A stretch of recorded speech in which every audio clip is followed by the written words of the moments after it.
Dober večer. Nocoj v Tarči o sumu trgovine z ljudmi, organiziranim kriminalu, katerega povezave segajo v vrh notranjega ministrstva in policije. Preprodajanje tujih delavcev drugim delodajalcem je namreč upleten brat najtesnejše sodelavke ministra za notranje zadeve Boštjana Poklukarja, znanec ministra in nekdanjega generalnega direktorja policije. K osumljenemu gostincu, od katerega ali zaradi katerega je več delavcev pobegnilo in dobilo tudi uradni status žrtve trgovine z ljudmi, sta notranji minister in takratni generalni direktor policije Senad Jušić na kosilo pripeljala delegacijo sredi policijske preiskave. Da teče policijska preiskava, so na notranjem ministrstvu vedeli. Po naših informacijah pa je vedel tudi osumljenec.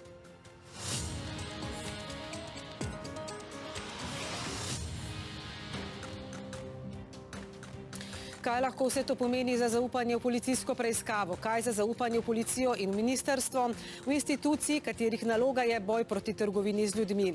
Kot boste lahko slišali, je osumljenega gostinca sredi inšpekcijskega postopka z odprtimi zadevami seznanjal tudi uslužbenec ministrstva za delo. Na koncu inšpektorat po skoraj letu dni trajajoči preiskavi ni zaznal hujših kršitev. Kaj vse to pomeni za zaupanje v inšpekcijo? Tuji delavci pa so nam zaupali, v kakšnih razmerah so se znašli, potem ko jih je kobariški gostinec preprodal drugemu uglednemu gostincu, od koder so pobegnili in nato dobili uradni status žrtve trgovine z ljudmi. To je del njihove pripovedi. One time I'm separating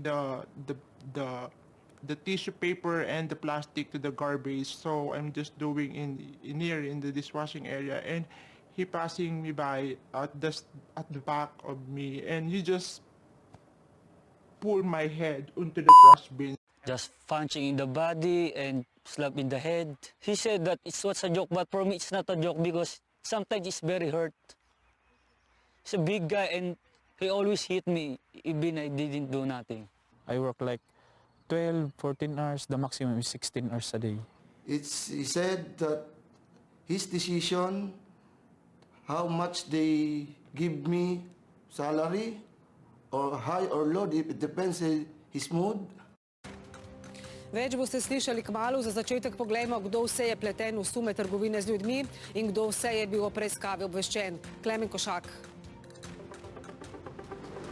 18. junija lani se je minister za notranje zadeve Boštjan Poklukar v Novi Gorici srečal z italijanskim kolegom Mateom Piantedosijem.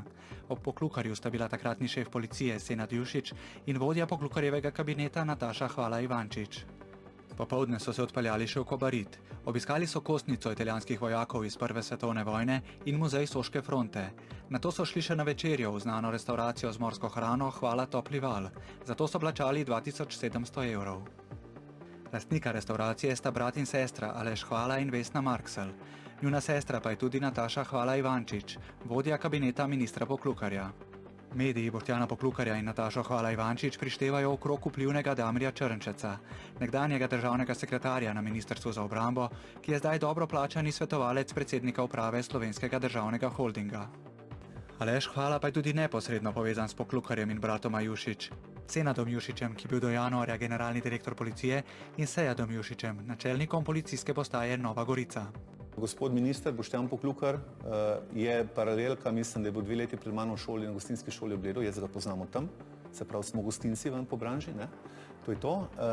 Senada in Sejada Jušića, se pravi oba, dvojčka, poznam pa jaz družinsko od leta, da ne bom zdaj lagal, jaz sem ženo skupaj od 95 91 leta po vojni hojno. Smo se mi spoznali, ker so pa žene skot skupaj in to je čist družinska naveza, kar je tega skupaj. Torej predvidevam, da so gospod Poklukar pa gospoda Jušić sta večkrat tudi pri vas. Če pridejo privatno, pridejo kot gostima, ni bo rekel, da je to neka stalnica, ne? 26. april 2024, slaba 2 meseca pred ministersko večerjo pri Alešu Hvali. Sestanek na Ministrstvu za notranje zadeve v Ljubljani. Tema je bil samo Aleš Hvala. Z Ministrstva za notranje zadeve sta bila tam takratna vodja službe za boj proti trgovini z ljudmi Tjaša Škerblin in njen namestnik Damjan Janežič. Prisotni pa so bili tudi predstavniki policije, Ministrstva za zunanje zadeve, specializiranega državnega tožilstva, Inšpektorata za delo, Zavoda za zaposlovanje, Društva Ključ in Delavske svetovalnice. Neuradno smo pridobili vsebino zapisnika sestanka. To je en del. Sestanek je bil namenjen izmenjavi informacij, ki se navezujejo na kaznivo dejanje trgovine z ljudmi. Osumljeni v zadevi je Aleš Hvala, ki ima hotel Hvala. Oseba naj bi pod pretvezo gospodarskega interesa po delovni sili novačila filipinske delavce, kot ceneno silo proti plačilu okoli 3000 do 5000 evrov. Prepoznani so bili vsi elementi trgovine z ljudmi, novačenje, transport, pretirano delo, prisila, odvzeti potni listi, izolacija, grožnje, nadzor in kontrola, nič prostih dni, nemogoče koriščenje bolniškega staleža, delati tudi v tem primeru, prekomerno delo, nizko plačilo, goljufija glede dejanskih ur, zavajanje, prenos delavcev na drugo podjetje, manipulacija glede denarja, suženjski odnos in seveda izkoriščanje delovne sile. Po naših informacijah je policijo o sumu kaznivih dejanj najprej obvestil uradnik Ministrstva za zunanje zadeve. Nanj so se namreč lani obrnili filipinski delavci. Je podatek o preiskavi prišel tudi do Aleša Hvale? Kaže, da je. V začetku aprila letos se je osebno oglasil na zunanjem ministrstvu. Po neuradnih informacijah je tam želel na vsak način izvedeti, kdo ga je prijavil zaradi trgovine z ljudmi. V zameno naj bi ponujal celo podatke o kršitvah drugih delodajalcev. Informacije so zdaj pravzaprav javne. V začetku maja je filipinska ambasada na Dunaju na svoji spletni strani sporočila, da je razdelila finančno pomoč 10 delavcem, ki so bili v Sloveniji domnevno žrtve trgovine z ljudmi. Po naših neuradnih informacijah je vseh 10 v Slovenijo pripeljal Hvala. Leta 2023 so bili rekrutirani kot hotelski in gostinski delavci, ampak so bili nameščeni pri drugem delodajalcu in so delali v nečloveških delovnih pogojih. Glede na to, da filipinska ambasada na Dunaju govori o sumu trgovine z ljudmi, pa da imate vi povezave v vrhu notranjega ministrstva, policije, to vzbuja neke pomisleke, da bi ta preiskava šla... To bom jaz tako rekel, ne. Z tega vidika imam čisto stran, čiste strani ne bi imel. Jaz tudi gospodarske delegacije se ne bi mogel udeležiti v Manili, ne bi mogel biti na otvoritvi veleposlaništva samega, kar je vse skupaj. Torej, vi veste, ne veste, poteka kakšna preiskava policijska zoper vas? Da bi jaz vedel, ne. Jaz uradno ne. Če je karkoli bi bilo, jaz mislim, upam vsaj to korektno, da bi me obvestili, ne, uradno, ne, da bi me pozvali, karkoli je, da bi kakšna preiskava potekala. Ne vem, če bi bila, jaz pravim tako, če bi bilo kakšen zadeva preiskava proti meni, jaz ne bi mogel prvič potovati, ne, se veste sami, da se pol to zelo hitro ustav. Ne vem, zadnjo kaznivo dejanje, ki sem ga naredil s tem, ko sem vam povedal z 18 točkami prej v hecu, z mojo brzino vožnje, ne, to je to. Rekli ste uradno ne veste za preiskavo. Ne vem, niti nimam informacije, ker dajte me razumeti, če bi jaz imel papir pri sebi, bi rekel, lejte, okej, bi se jaz tudi drugače organiziral. A bi dal to, ne vem, če jaz ne znam tega stolmačiti, bi dal to odvetnici, bi rekel, preverite, kaj to je. Kljub temu, da so v številnih institucijah vedeli za očitke zoper njega, se je Aleš Hvala marca letos res udeležil odprtja slovenskega veleposlaništva v Manili. Bil je del delegacije Gospodarske zbornice in javne agencije Spirit. Zato je prejel celo javni denar iz podjetniškega sklada. Podjetje Hvala Topli Val je prejelo 1598 evrov sofinanciranja za udeležbo v vladno-gospodarski delegaciji na Filipine. Prejeta sredstva so bila namenjena kritju stroškov prevoza, nočitev in kotizacije. Skupno je podjetje od leta 2019 prejelo več kot 800 000 evrov javnega denarja v obliki plačil, subvencij in posojil. In kljub vsem kršitvam lahko Hvala še vedno zaposluje tuje delavce. To bi mu lahko preprečil inšpektorat za delo, ki sodi pod ministrstvo za delo, ki ga vodi Luka Mesec. Vendar inšpektorji doslej pri njem niso ugotovili hujših kršitev. V odločbi iz februarja letos so mu namesto denarnih kazni izrekli samo opomine. Zavod za zaposlovanje pa mu vseeno ne izdaja soglasij, da bi lahko zaposlil tujce. To je Hvala julija lani, sredi inšpekcijskega postopka, potožil Gregu Malcu iz službe za delovne migracije na Ministrstvu za delo. Ta je Hvali odpisal, da je zavod tisti, ki ga je prijavil inšpekciji in da je zavod samostojen organ. Uradnik Grega Malec je bil pozornosti javnosti deležen leta 2023. Mediji so se takrat spraševali o korupciji na Ministrstvu za delo, ker se je skupaj s sodelavcem sestal z večkratnim kršiteljem pravic delavcev Subijo Tajrovskim. Minister Mesec jima je zato izrekel opomina pred odpovedjo pogodb. Vendar Malec trdi, da ni storil nič narobe.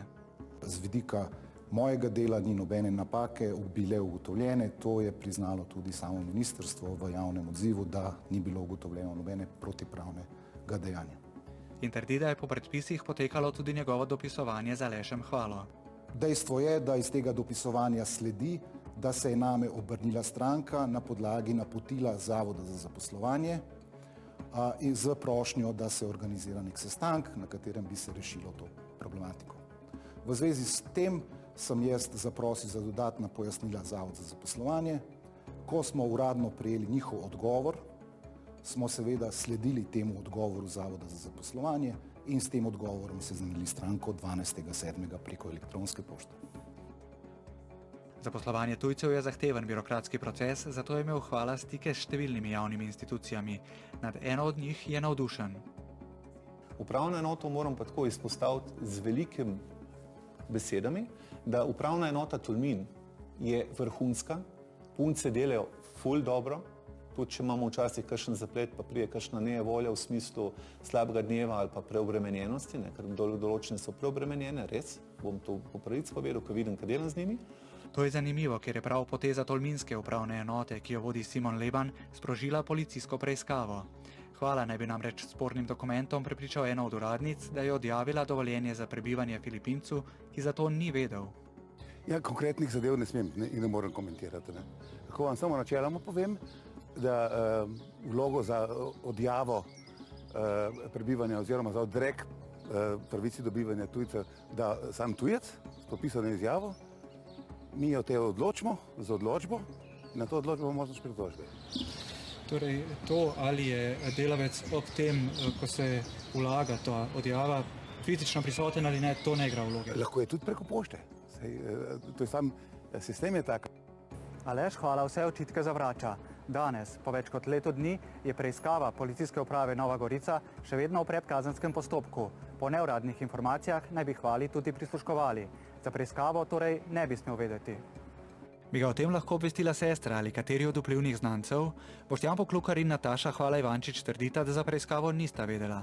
Načelnik policijske postaje Nova Gorica Senad Jušić zadeve ni želel komentirati. Senad Jušić, ki je zdaj svetovalec novega šefa policije, pa je v pisnem odgovoru potrdil, da Aleša Hvalo pozna. Zatrdil pa je, da v resnici nista družinska prijatelja in da Hvala od njega ni nikoli zahteval uslug ali informacij.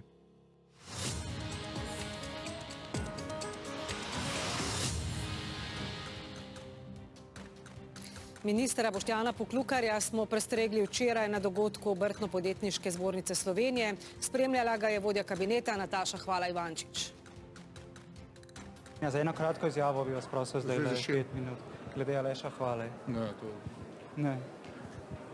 Bomo vse pojasnili, ko bo čas za to. Zakaj? Čist na kratko, pač par vprašanj.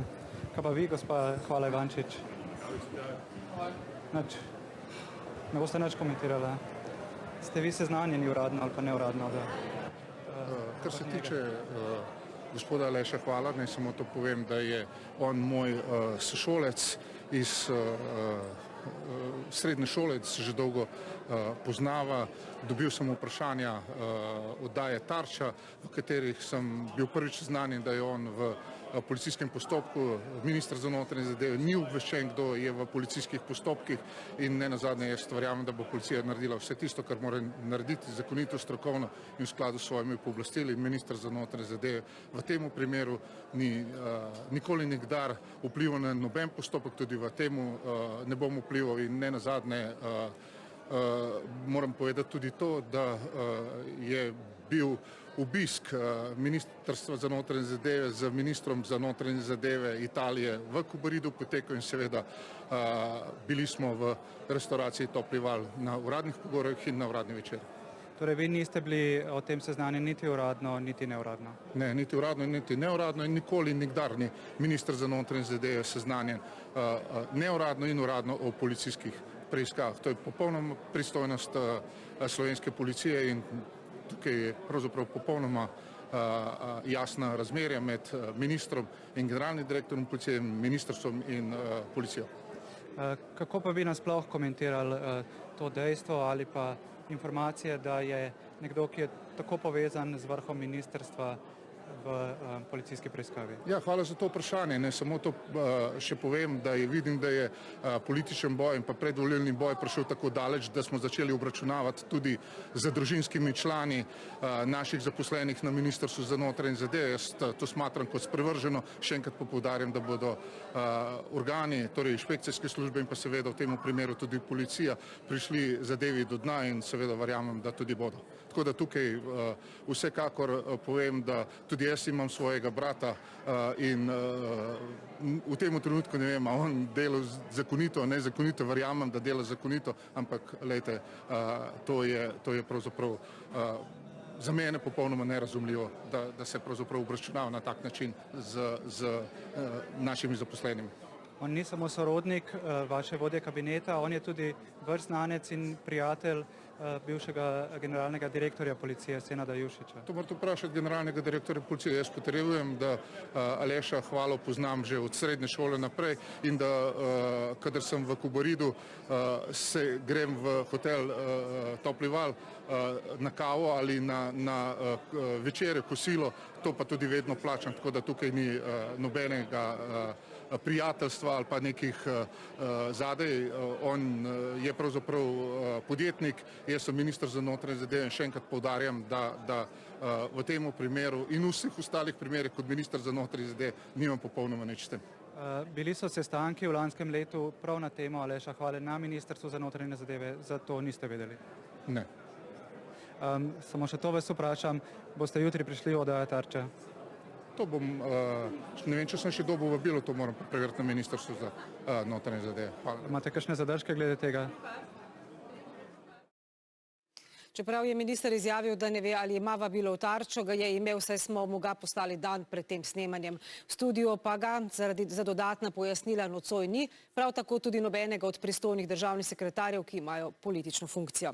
Gospod Hudrič, vi pa ste iz notranjega ministrstva, ste eden izmed najtesnejših sodelavcev notranjega ministra. Najprej ste bili vodja direktorata za policijo, zdaj ste pa vodja službe za boj proti trgovini z ljudmi. Zdaj poglejte, notranje ministrstvo, vaša služba in policija se borite proti domnevnemu trgovcu z ljudmi. Obenem pa vidimo, da ima povezave v vrhu policije, v vrhu notranjega ministrstva. Delegacija je k njemu prišla celo na kosilo z ministrom in generalnim direktorjem sredi policijske preiskave, ko so ljudje, delavci že imeli tudi status žrtve trgovine z ljudmi. Kako nerodna je ta zadeva in kaj to pomeni za zaupanje v obe instituciji, policijo in ministrstvo? Zadeva je lahko zelo nerodna, samo prijateljevanje ali poznanstvo samo po sebi ni nič problematično. Problem pa seveda je, ko pride do odtekanja informacij, ki lahko škodi interesom policijske preiskave ali pa če pride celo do vplivanja v neposreden potek policijske preiskave. To je pa treba ugotoviti in dokazati. Nihče ni rekel, da je minister odgovoren ali pa vodja kabineta za ravnanje neke tretje osebe. Ravno to je problem, kar se sprašujemo, če je bil osumljeni obveščen. Poglejte, pred oddajo so nam tudi iz Ministrstva za zunanje zadeve potrdili informacijo neuradno, da je na srečanju 2. aprila letos Aleš Hvala med drugim poizvedoval o postopkih in informacijah izven naše pristojnosti, vključno z informacijami o postopku v zvezi s trgovino z ljudmi. Kaj to zdaj pomeni za preiskavo, če je bil očitno osumljeni obveščen, da proti njemu teče preiskava? Za policijsko preiskavo je to lahko problematično, ampak kot ste sami povedali, jaz sem vodja službe za preprečevanje in boj proti trgovini z ljudmi, ki se s preiskavo ne ukvarja. Ste pa bili včasih tudi vodja direktorata za policijo, ne? Drži. Kaj to zdaj pomeni? Je ta policijska preiskava lahko še verodostojna po takšni informaciji? To je stvar policijske preiskave in je verjetno vprašanje za policijo. Če je bila policijska preiskava kompromitirana, je to lahko težava za nadaljnji kazenski postopek. Naj omenim še to, da 1 leto je od prvih prijav. Ovadbe zaenkrat še vedno ni. Policija oziroma preiskava pa teče na policijski upravi Nova Gorica, ki je na istem naslovu, kot je policijska postaja Nova Gorica, katere komandir pa je brat nekdanjega generalnega direktorja, to je Sejat Jušić, ki je prav tako, kot smo slišali, prijatelj omenjenega. Kaj pomenijo še te informacije?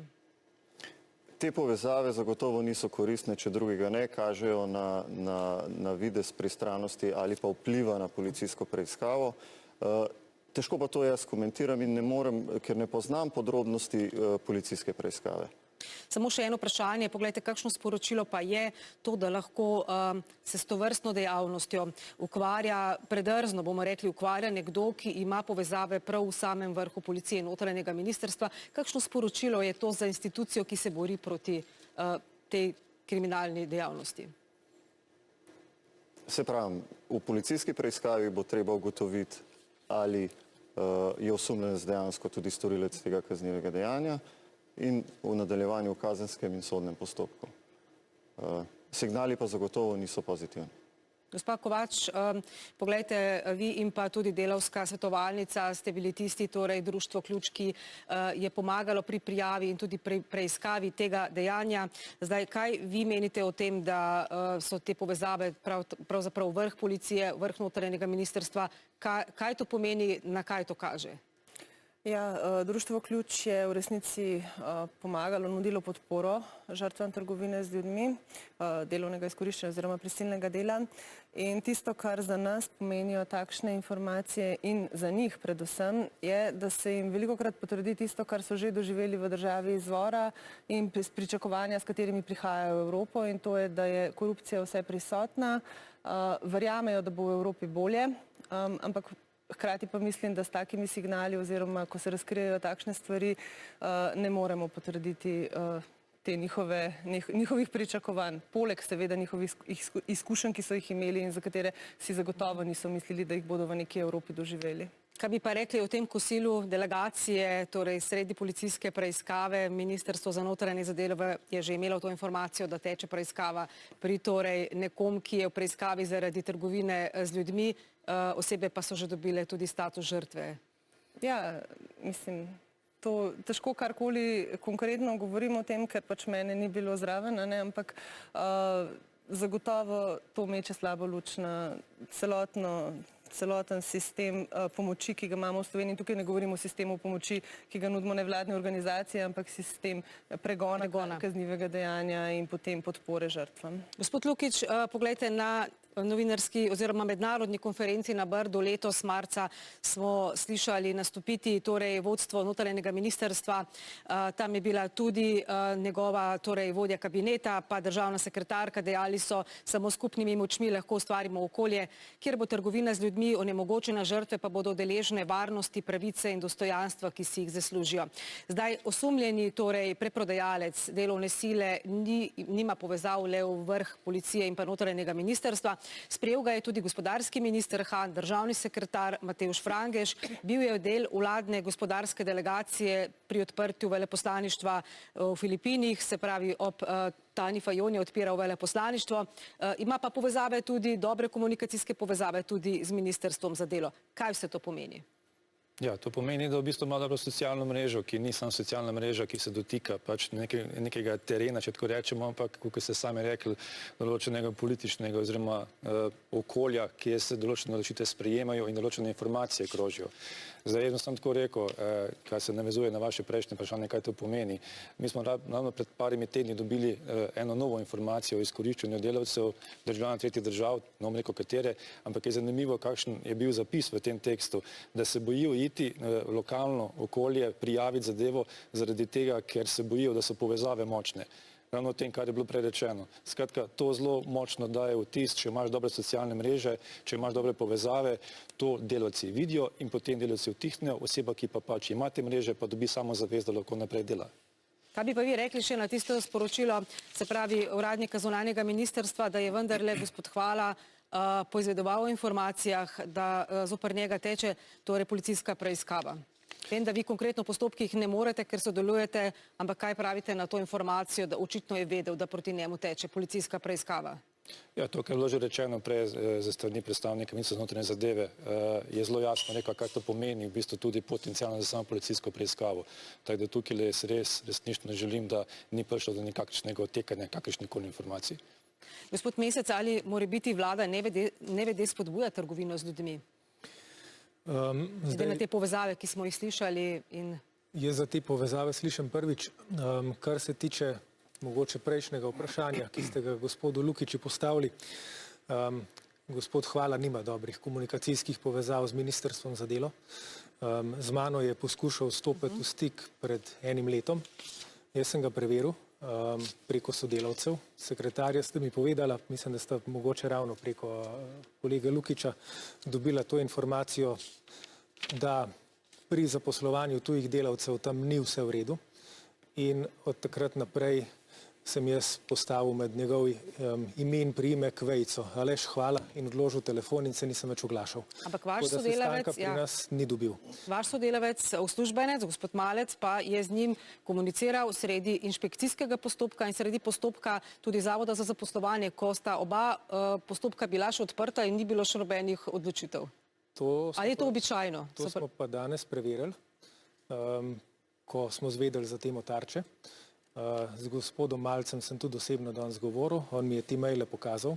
Ti maili so bili usklajeni z Zavodom za zaposlovanje, tako da jaz ne vidim, da bi bilo tam kaj spornega v tej komunikaciji. Mislim pa, da je bil samo en mail in to je bilo vse. Mislim, sprašujemo se lahko, ali zaradi tega mogoče, ali mora biti zaradi tega inšpekcija potem ni ugotovila nobenih kršitev, pa je dolgo trajal ta inšpekcijski postopek, ker so bile neke komunikacije, gospa Škrbinc, vi ste torej Zavoda za zaposlovanje, ali je to po vaše običajno, da se sporoči, kdo je prijavil, ne? Gospod Malec je sporočil, da ste ga vi prijavili. To jaz tudi s tem nisem bila seznanjena, ampak načeloma velja zaščita prijaviteljev v teh postopkih, tako da mi tudi smatramo, da se tega vsi držimo, ker če se razve, kdo je prijavil, tudi naša inštitucija, potem so tudi pritiski na strokovne delavce, tako da jaz upam, da se vsi držimo tega, da se pač te zadeve ne sporočajo preiskovancem. Pa je to običajno, da uslužbenec ministrstva med postopkom, ko traja, torej tudi postopek zavoda, pa postopek inšpektorata, komunicira prostodušno, torej z nekom, ki je vpet v te postopke? Ne vem, težko tudi komentiram to zadevo. Verjetno je gospod Hvala iskal vse možne kanale, da bi lahko dobil to, kar si je želel, ker pri nas na zavodu ni uspel priti do sogovornikov, ni uspel dobiti tega, kar pač je hotel. Potem je pač iskal ustrezne inštance naprej, da bi mogoče izvršil potem na drug način, na nek način dobil tole. Tako da, če je potem ministrstvo odreagiralo bolj formalno, kot je povedal minister, ne vem, mislim, da potem pomembno je to, da gospod Hvala pač ni dobil tega, kar je hotel. No pa še to, se pravi, prej sem že omenila na veleposlaništvu odprtje na Filipinih, bil je del uradne, torej gospodarske delegacije, vladne delegacije, prejel je celo nadomestilo za ta obisk. Zakaj ga Zavod za zaposlovanje ni spustil na vaš dogodek? Ali ste menili, da je preveč sporen, namreč na vaš dogodek ni mogel vstopiti? Ne, na naš dogodek so prišli akreditirani delodajalci, ker mi na naše dogodke prav z namenom zagotavljanja etičnega zaposlovanja in se pravi tudi zakonitih migracij vedno vabimo samo predhodno preverjene delodajalce. To delamo na vseh dogodkih, tudi v Bosni, v Makedoniji, v Srbiji in drugih državah, kjer nastopamo. Enako je bilo tudi v Manili, kjer smo imeli ločen zaposlovalski dogodek in kjer smo tudi predhodno akreditirali, preverili delodajalce in ker smo imeli pač določene postopke v teku, tisti, ki niso imeli akreditacij, niso uspeli priti na naš dogodek. Tako da s tem gospodom tudi jaz nisem imela stikov, in tako da pač z njim peljemo upravne postopke, kot jih peljemo in potem so zadeve pač verjetno z naše strani, jaz menim, da bile ustrezno speljane. Gospod Čoh, z vaše strani vi pravite ustrezno, poglejte, inšpektorat pa v tem postopku skoraj leto dni je trajala zadeva od prijave, torej Zavoda za zaposlovanje in je inšpektor ugotovil zgolj manjše kršitve, razporeditve delovnega časa in izrekel opomine. Kako je to mogoče, glede na to, da so ti delavci že imeli tudi status vmes žrtve trgovine z ljudmi, inšpektorat pa ni našel ničesar? Lep pozdrav. Jaz bi najprej omenila, da inšpektorat za delo prvenstveno varuje pravice delavcev s tem, ko preverja spoštovanje delovnopravne zakonodaje. To pomeni, da bdi nad ravnanji delodajalca.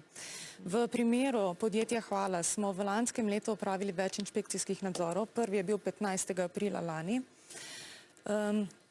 Inšpektorica je v inšpekcijskem nadzoru ugotovila nekaj kršitev, ki so, bom rekla, po vsebini primerne za izrek opomina. Lahko rečem, da je ravnala profesionalno, namreč moramo se zavedati, da moramo tudi mi v naših postopkih ravnati zakonito.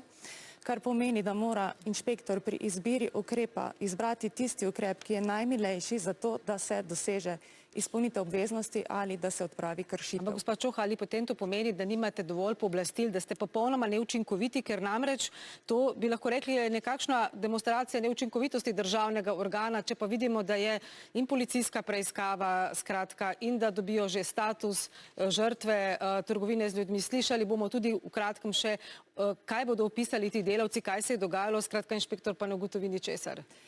Status žrtve trgovine z ljudmi nam ni bilo lani poznano, da bi bil tem takrat priznan. Mislim, da je bil šele konec leta. Mislim, da vas je, se opravičujem, inšpektorat oziroma Zavod za zaposlovanje vmes tudi že o tem obvestil. Mi smo videli dopis in v njem piše, da so nekateri posamezniki, ki so bili zaposleni pri tem delodajalcu, dobili že status žrtve. Tako da so bili obveščeni tudi inšpektorji. Se pravi, konec leta, predtem pa so tekli naši postopki. Zdaj, kot sem rekla, inšpektorat mora delovati zakonito.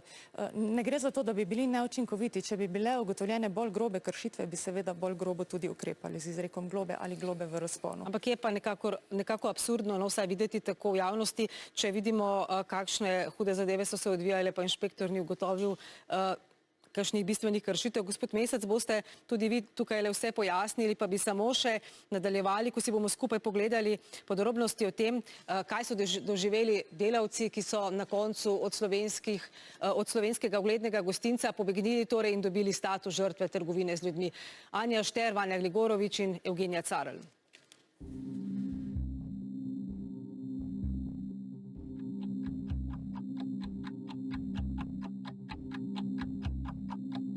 Naselje Seča pri Portorožu 30. aprila lani.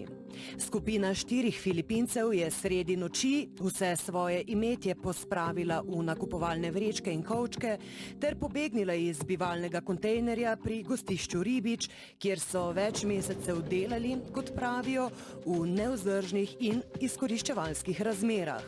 We already packed our things because we all know that we are going to escape. So after our work, we clean the restaurant, everything.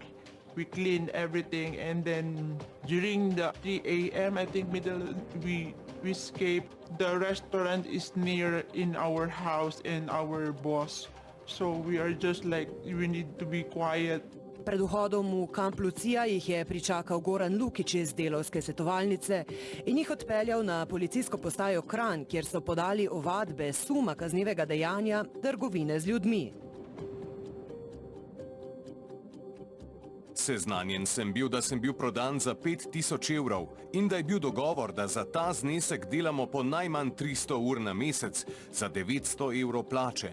Njihova zgodba pa se je začela že pred dobrima 2 letoma. Takrat so se namreč dogovarjali z Alešem Hvalo, solastnikom hotela in restauracije Topli val v Kobaridu, za pomoč v kuhinji. Po opravljenih video intervjujih je Aleš Hvala sklenil pogodbe s filipinsko agencijo za posredovanje delavcev. Delovno mesto, pomočnik kuharja. Lokacija dela Hotel Hvala Kobarid. Trajanje pogodbe 1 leto, pogoj dela 40 ur na teden, plača 1200 evrov bruto. Še pred prihodom v Slovenijo je Aleš Hvala od filipinskih delavcev zahteval plačilo vseh stroškov.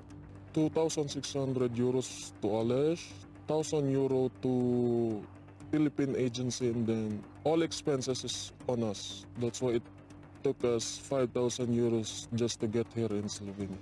Tole je eden od računov, ki pa ga je filipinski delavki izstavilo drugo podjetje družine Aleša Hvale, Dana Tazen, 2600 evrov za stroške pri iskanju zaposlenih.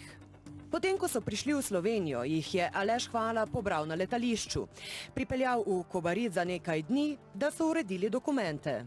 We stay in Kobarid like 3 to 4 days and we signed Islubin contract, but if we ask, can we have an English, she will get always angry and shouting. And also, he get our passport he said that for the safety of us, or maybe we lost it, so he will keep it.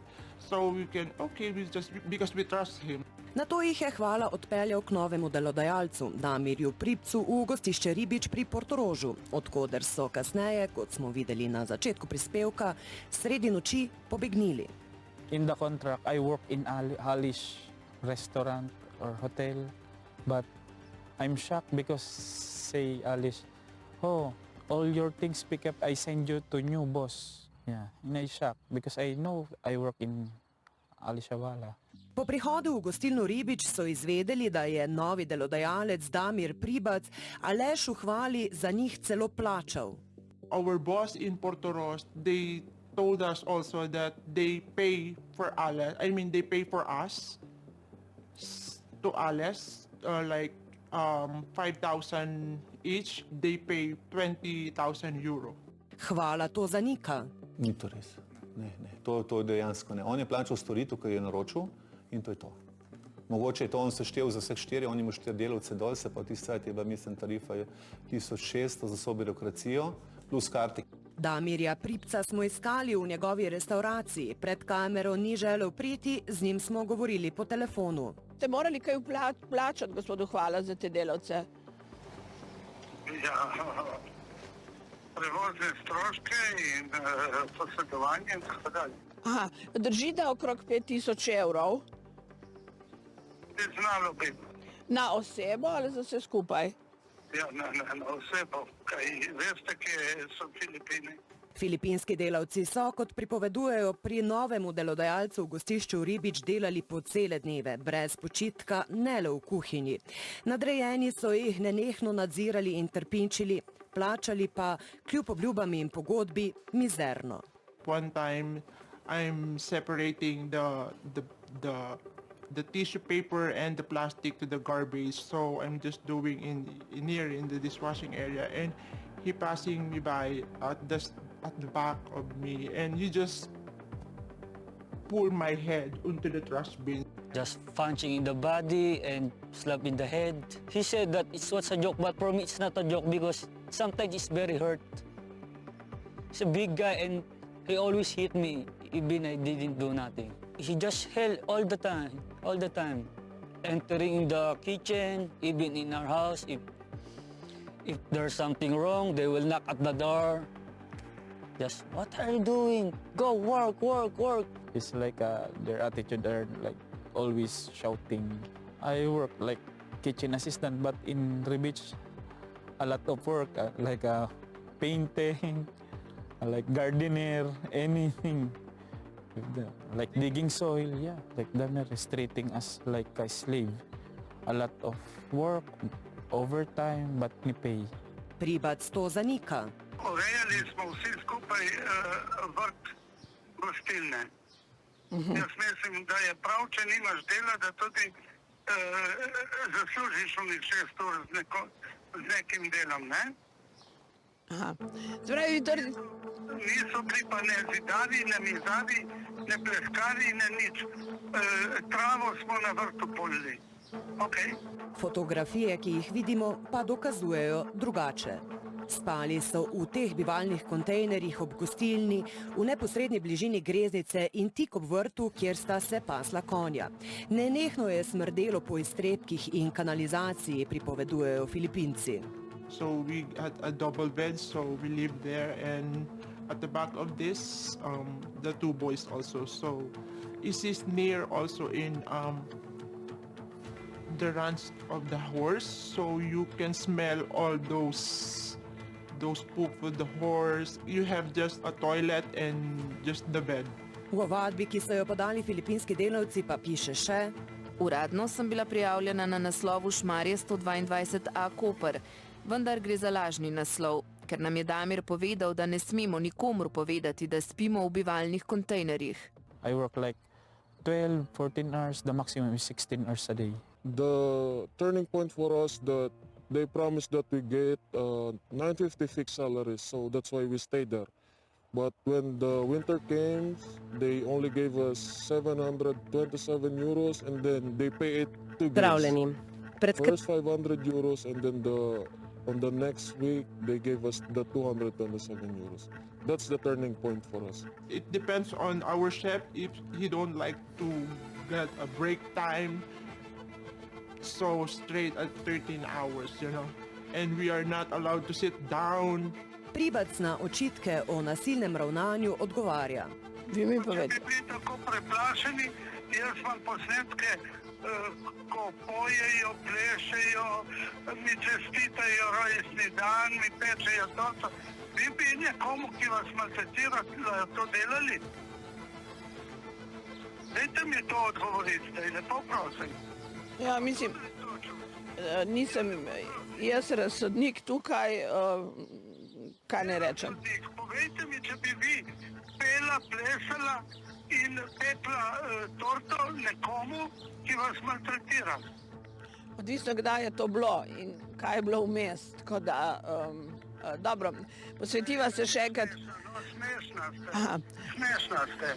Podobno je doživel tudi filipinski delavec, ki je delal pri Alešu Hvali v restauraciji Topli Val.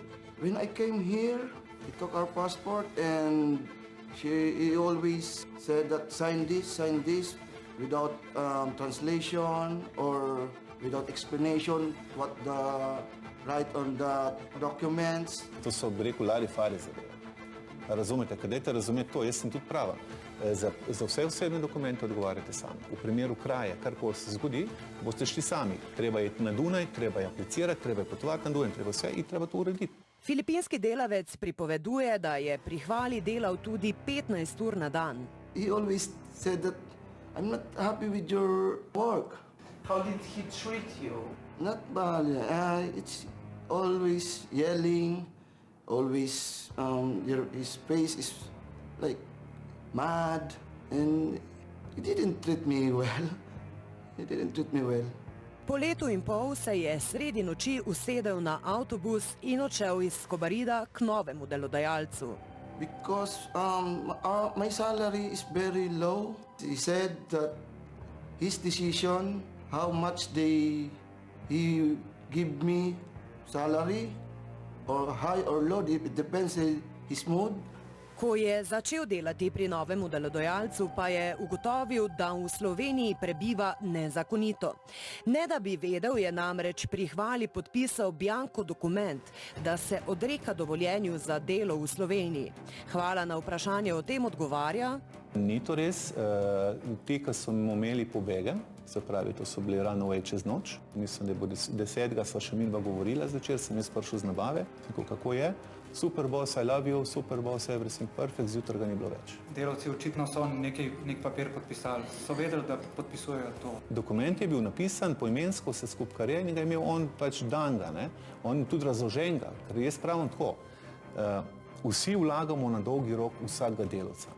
Ker je pobeglemu filipinskemu delavcu zaradi odjave grozil izgon iz države, se je povezal s filipinsko skupnostjo v Sloveniji, ki je pomagala njemu in ostalim zaposlenim pri Ribiču in Hvali. Well, I helped them by bringing the attention to the labor ministry, and then I helped them with Goran Lukic. We established a case against them, against Aleš Hvala and from Damir from Ribic. Yeah, and then in the end later it's more like emotional support too. Tudi z njuno pomočjo je več filipinskih delavcev, zaposlenih pri Alešu Hvali in Damirju Pripcu, pridobilo status žrtve trgovine z ljudmi.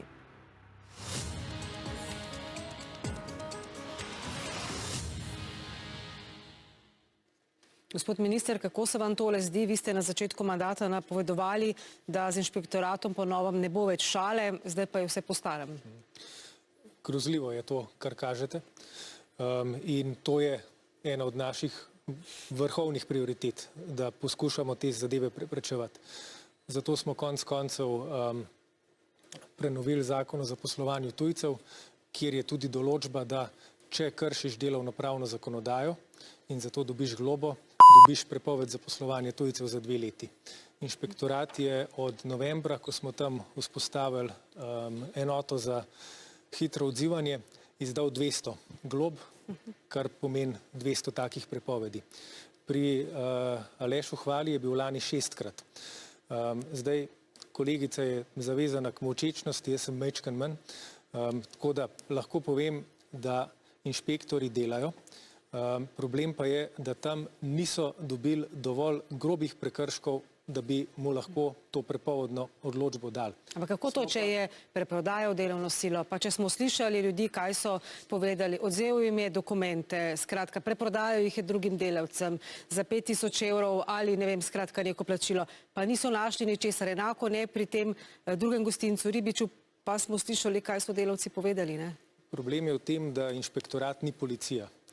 Inšpektorat za delo preverja delovni čas, preverja delovne pogoje, preverja, so ure pravilno beležene, preverja, a so delavci ustrezno zaposleni, zavarovani in tako naprej.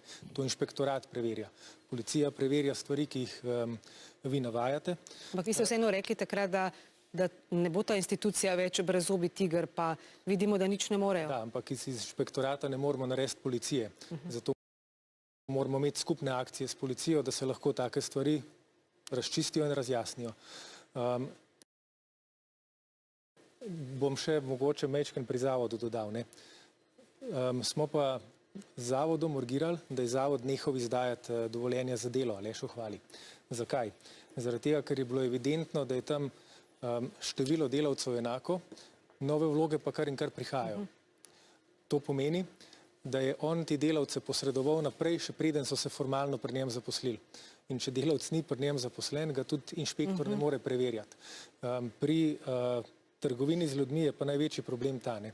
Oni gredo na Filipine in se tam na ozemlju tuje države dogovarjajo, obljubljajo in tako naprej. Denar, ki ga dobijo, mislim, ga morajo ti delavci plačati njim na roko, v žep. To, da se podpisuje čudne pogodbe in oddaja osebne dokumente, je stvar dogovora med njimi.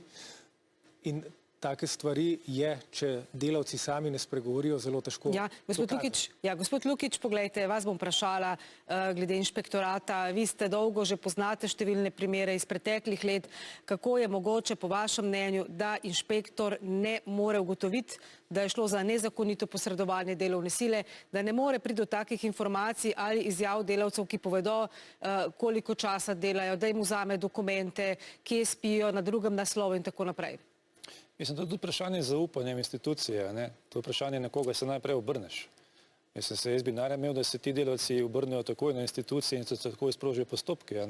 Tako da vprašanje je tudi za institucije, zakaj se v bistvu v tolikšnem številu ne obračajo na institucije. Že mi imamo težave, da zberemo informacije, ko jim rečemo v bistvu tem delavcem in delavkam, kaj pomeni v bistvu ta postopek, se prestrašijo. To ni izgovor za inšpekcijo pa policijo. To je zdaj samo vprašanje povratnega toka informacij. Torej, ali imajo ti delavci in delavke dovolj veliko mero zaupanja, da grejo v ta postopek in evo ga. Pa se spet vrnemo v osnovno vprašanje, ali zaupajo v te institucije na način, da dobijo informacije od, recimo v tem primeru gospoda Hvale, da ima zelo dobre povezave z institucijami. Ali bo ta oseba pol šla z polnim zaupanjem v ta postopek, ne? Tako da to je recimo tak primer, recimo pri gospodu Hvali, ko prostodušno priznava, koga se pozna. Mislim, zelo dobro pozna tudi Pronto Tolmin. Lepo, pa mi lahko razloži, kdo je odnesel tisti papir, ko piše odrek dovoljenja za prebivanje. A je on to odnesel? Naj pove. Torej, v bistvu to govorim te samozavesti. Kaj pa učinkovitost inšpektorata? Kaj se tiče učinkovitosti inšpektorata, pa mislim, da tukaj moramo govoriti o večjih primerih, o nekem vrste, ko bi rekel, zgodovinske lekciji, če tako rekel. Spomnim se zgodbe iz 2016, Starega trga priložil, pa kaj se vse skupaj tam dogajalo, pa spet imamo iste zgodbe. Spomnim se zgodbe, evo Marinblu in tako naprej. Pa vmes imamo potem tudi kazenska vadba proti podizvajalcem turškega izvajalca na drugem tiru. Zelo grenek priokus je, zelo grenek, ko v bistvu sam čakaš. In jaz moram pa razlagati to delavcem in delavkam, da ja, počakajte. Jaz moram biti tisti, ki potem neprostovoljno nekako je postavljen v situacijo, ko nekako z vidika delavcev ščiti institucije. Jaz nočem to. Jaz res nočem biti v takej poziciji, da rečem delavcu, ja, tako je. Gospod Škrbinc, vi prijavljate in potem kaj? In potem pravijo, da ni nič nezakonitega. Glejte, mi za vse vlagatelje, delodajalce, kjer ugotavljamo, da so neki podatki nesorazmerni, da je veliko število vlog ali pa veliko število zamenjav v nekem kratkem času, pač že po radni dolžnosti posredujemo pobude in na inšpektorat in tudi na policijo. In se pravi, potem, če se ugotovi karkoli, pač ustrezno potem ukrepamo. Glede obračanja na inštitucije, bi mi mogoče, če se lahko reflektiram na to, jaz mislim, da se vzpostavlja eno zaupanje v našo inštitucijo Info točko za tujce, ker smo jo z Ministrstvom za delo januarja letos postavili tam v centru Ljubljane, kjer tudi dostopna tujcem in mislim, da se je dobro prijela, ker je bilo že v tem času, v kratkih par mesecih, preko 12.000 pomoči, 2500 preko maila, pa skoraj 10.000 je bilo po telefonu, pa 150 osebnih svetovanj, pa sodelujemo tudi veliko, tudi sami s delavsko svetovalnico in sindikati. Probleme pa probamo tudi reševati tako na zakonodajni kot na postopkovni plati, ker tudi za to inšpektoratom za delo imamo sestanke, smo imeli tudi v februarju s to njihovim novim sektorjem. Ampak, če vas zdaj malo prekinem, pa vas vprašam tako, če torej inšpektorat ne ugotovi, izreče samo opomin, kaj zdaj to, kakšno sporočilo je to za delodajalca, ki seveda ima zdaj ta uradni papir, da ni kakšnih hudih kršitev, torej, če ni globe, kaj to zdaj pomeni? Ja, mi pač blokada nastopi, če je pravnomočno izrečena globa za prekršek. Potem, dokler pritožbeni postopek ni končan, tudi če ni dokončana zgodba. Delodajalci berejo odločbe tudi tako, kot jim paše. Enim pravijo, to so minorni prekrški, eni pravijo, mislim, zelo različno, to subjektivno gledanje na to. Mi pač gledamo formalno. Zavod mora postopati po zakonu. Zakon o zaposlovanju delo tujcev, pa po zakonu o upravnem postopku. Še enkrat vas bom vprašala, glede učinkovitosti inšpektorata. Če vi prijavite, da gre za nezakonito posredovanje delovne sile, da vedete podatke, potem pa seveda ni nekega epiloga. Imamo indice, da je nekaj narobe, ker vidimo, da je število vlog nesorazmerno za strukturo zaposlenih, indice. Mi nismo policija, tudi mi ne moramo. Na koncu koncev za inšpektorato je tudi verjetno sodišče, ki lahko tudi drugače odloči kot inšpektorat. Je treba pač zadeve presoditi, kakve so dejansko. Zato pa pač mi probamo potem posredujemo inšpektoratu, pa tudi policiji, pa kdaj tudi FURS-u, če gre druge zadeve. Tako da potem, če tudi oni ne morejo ugotoviti, gre verjetno potem, tudi odstopajo policiji zadeve, pa da grejo potem oni v te postopke. Gospod Čoh, poglejte, takole so zapisali, 12. aprila 2024 je v gostišče Ribiš prišla inšpekcija. Takrat smo delali v gostišču, 2 v kuhinji in 2 za točilnim pultom. Sodelovec Gerson Maje nam je povedal, da naj odidemo v kontejner po osebne dokumente. Ko smo se vrnili z dokumenti, nam je Niko, kuhar, sporočil, da naj se skrijemo in ne kažemo pred inšpektorjem, kar smo tudi storili in tako naprej. Na koncu smo slišali, je bila odločba, skratka zgolj, da so neke nepravilnosti pri zdravju, pri delu in pa varstvu pri delu. Povejte mi, kako inšpektor ni mogel v takem primeru, slišali smo prej te izjave, najti nobenih drugih nepravilnosti. Pri podjetju Ribič smo v lanskem letu opravili več inšpekcijskih nadzorov, 4, ker pa je zadeva še odprta, konkretno je danes, žal javno zadeve ne morem komentirati. Ampak tista ureditvena odločba se je nanašala izključno na zdravje pri delu in pa varstvo pri delu. Se pravi, v leto dni je od tega v bistvu še nekoliko več. Postopki še trajajo, kot rečeno, niso še to vsa ugotovljena dejstva. Bi pa nekaj opozorila. Ne samo vprašanje, poslušajte, samo res vprašanje. No, tukaj so bile res navedene hude kršitve. Slišali smo te delavce, kaj so vse pojasnjevali, kaj se jim je dogajalo. Ali se inšpektor z nikomer ni pogovoril? Vse to, kar smo gledali zdaj v prispevku, bom rekla, da je završno ravnanje, kot da je človeštvo preskočilo neko evolucijsko pot in vsega obsojanja vredno. Predvsem inšpektorji, vse to niso edine zgodbe, žal. Inšpektorji gledamo podobne zgodbe v bistvu že leta. Ampak vseeno, ni bilo pa nikakršnega ukrepa takšnega resnega. Poglejte, prijavljeni so bili na lažnem naslovu, smo slišali prej v izjavi. Plačilo je bilo na roko in tako naprej. Skratka, ne takšno, kot ne bi bilo po pogodbi. Pa ni inšpektor ničesar zaznal. Jaz moram tukaj opozoriti, da sta 2 ločeni zadevi, ko se mi pogovarjamo o preprodajanju delavcev, ki v bistvu niso zaposleni pri tem posredniku, od nezakonitega posredovanja dela delovne sile drugemu uporabniku. Ampak tukaj so bili zaposleni pri tem delodajalcu, pa bili so prijavljeni na lažnem naslovu. Takole so zapisali, ko smo prej slišali, uradno sem prijavljena na naslovu Šmarje 122a, vendar gre za lažni naslov in da ne smejo nikomor povedati, da spijo v bivalnih kontejnerjih. Kot rečeno, v konkretnem postopku, jaz sem vam hvaležna za vaš prispevek, da smo ga vsi nazorno danes tukaj videli. Samo sprašujemo se, vseeno o vlogi inšpekcije, ne? O tem se sprašujemo. Ja, absolutno. Se odzivamo na takšne prijave, lahko rečem, da zadnja leta opažamo porast kršitev, predvsem, ko gre za delo in zaposlovanje tujcev.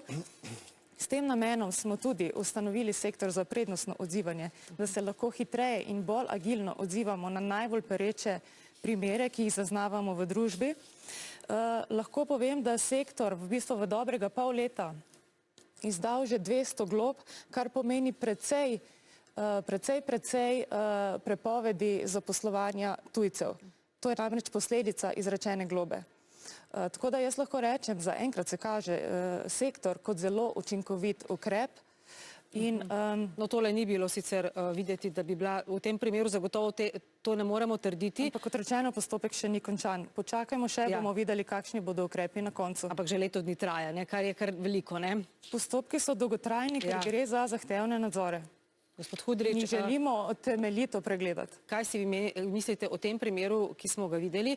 In še to me zanima, videli smo 5000 evrov ali pač manj naj bi bilo plačilo za delodajalca, torej drugem delodajalcu za zagotovitev teh kadrov. Je to zakonito, je to legalno ali ne? Ja, prispevek tudi meni gre z glave. Po eni strani govorimo o pristojnostih inšpekcij in prekrških, ampak to, kar so izpovedali ti nesrečni delavci, vsebuje vse elemente, vse indikatorje trgovine z ljudmi in tudi vse elemente kaznivega dejanja trgovine z ljudmi. In to je naloga, preiskava tega primera je naloga za policijo, ki ga nedvomno usmerja tudi specializirano državno tožilstvo, ki je pristojno za take primere. Hkrati pa, če mi dovolite, samo dodam, da sem pa po drugi strani vesel, da so se te žrtve opogumile, poiskale pomoč in tukaj pa nastopi tudi naša vloga, naše službe, ko skličemo multidisciplinarni tim in tudi v tem primeru je bil takrat sklican zelo hitro in so bili tudi dogovorjeni ukrepi in so bile žrtve ustrezno zaščitene in za njih tudi ustrezno poskrbljeno. To, da so elementi kaznivega dejanja, je jasno. Prej smo že rekli, da policija preiskuje. Vprašanje seveda je, kaj bo s to preiskavo, če je bil osumljenec obveščen. Gospa Kovač, poglejte, vi ste torej tudi pomagali, kot smo že prej omenili, tem delavcem, kako težko se odločijo, da pobegnejo in da seveda povejo te zadeve, glede na to, da so seveda tudi zadolženi, da so veliko plačali delodajalce, da so sploh prišli do tukaj. Ja, zelo težko. Če se postavimo v kožo človeka, ki je na drugem koncu sveta, ne govori jezika države, v kateri je zadolžil se je za 5 in več tisoč evrov, morda celo cela njegova družina, ki doma čaka denar, ki ga bo on pošiljal. In zdaj kakršenkoli ta denar je, pomeni pomembno vsoto za preživetje družine, zaradi česar so pripravljeni dolgo časa prenašati res izredno slabe razmere in tudi prihajajo iz izredno slabih razmer, ker neke perspektive ni. Čakajo na to, da bo bolje, upajo, da bo delodajalec prijazen, da bo pošten. To se potem ne zgodi, ampak to je dolgotrajen proces, zato je težko zaprositi za pomoč, podporo, težko je priznati, da jo potrebuješ, težko je priznati, da si se zmotil v svojih pričakovanjih in pa potem zbrati pogum za vse, kar te čaka naprej. Ker seveda potem lahko sledi tudi izgon, če nekdo... Tudi to je strah, ki ga imajo in glede na to, da se v resnici dogajajo preklici dovoljenj, je ta strah upravičen. Gospod Lukič, v preklic dovoljenja, ravno to sem še želela vprašati, upravna enota Tolmin, ali se vam zdi, da so šli delodajalcu preveč na roko, namreč kar serijsko so potrjevali tudi te spremembe pogodbe o zaposlitvi, pa seveda tudi odjava torej prebivanja v primeru, ko je delodajalec kar prinesel papir, ki bi ga moral verjetno, s katerim bi moral verjetno soglašati delavec, pa je bil zaveden. Ja, to me spominja na te odjave na Zavodu za zdravstveno, ko delodajalec, ki mu ni všeč delavec, ki preveč govori, preprosto v elektronski sistem odda falsificiran sporazum, za katerega delavec ne ve in evo, ker nekaj delavec sploh ne ve, da je odjavljen. Tukaj le očitno gre za isti sistem predpriprave dokumentacije v primeru, če se zgodi takšna situacija, kot se je tukaj zgodila. In če govorimo o učinkovitosti, inšpektorat za delo, kot ste sami rekli, 1 leto, tukaj je trajalo par dni, da se je v bistvu spisala odločba in sklep, da se je spisal o tem, da se razveljavi enotno dovoljenje. Par dni.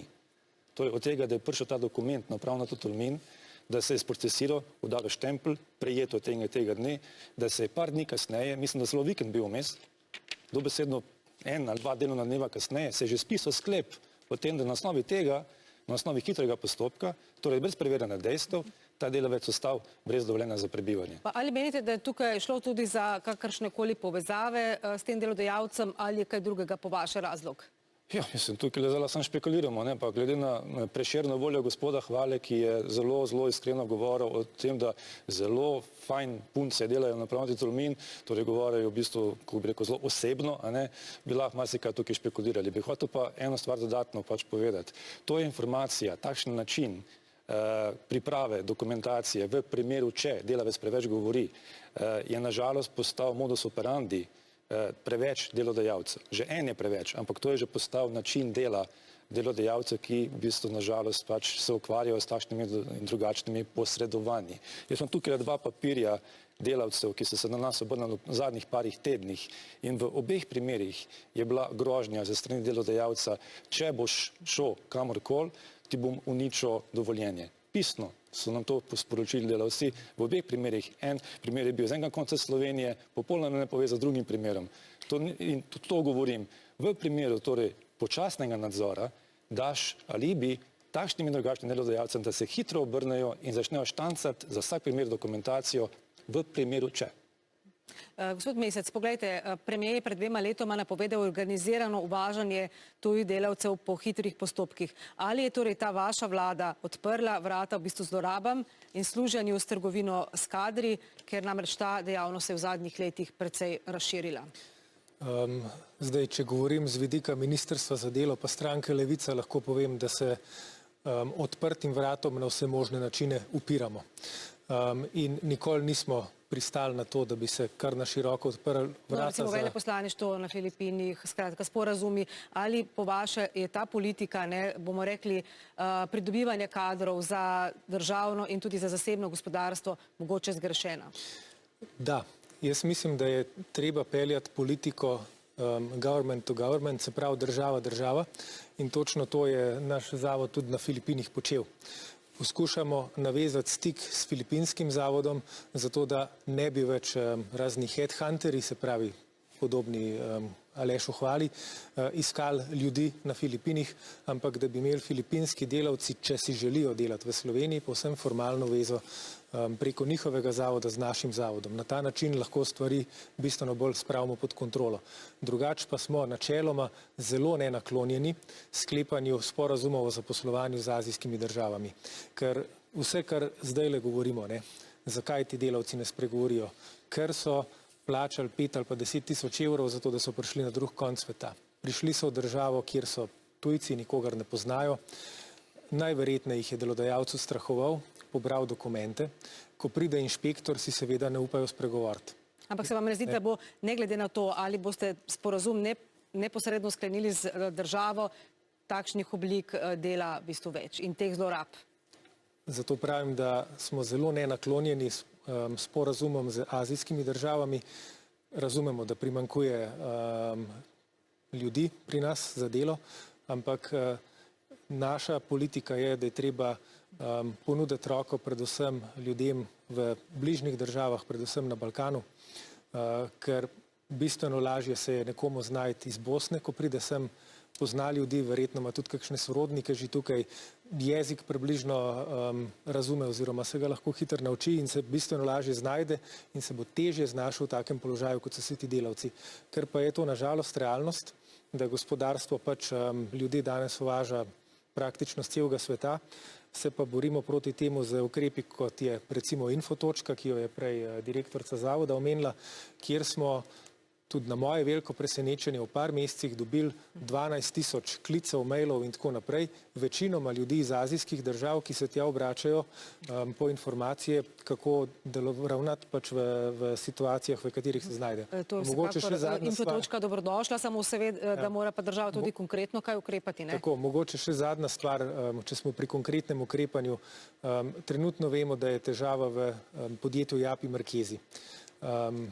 To je turško podjetje gradbeno pri nas, ker je v finančnih težavah, se poskuša delavcev znebiti brez odpravnin in tako naprej. Danes je z Infotočko naš državni sekretar Dan Juvan šel tja, zato da jim je razložil, kakšne so njihove pravice in kaj lahko od podjetja zahtevajo.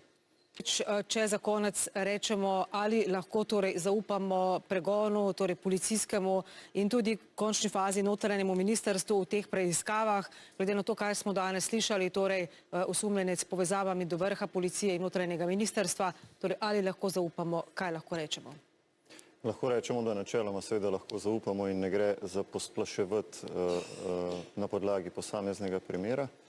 Je pa vaša oddaja nedvomno danes pokazala, da nas čaka veliko izzivov na področju boja proti trgovini z ljudmi.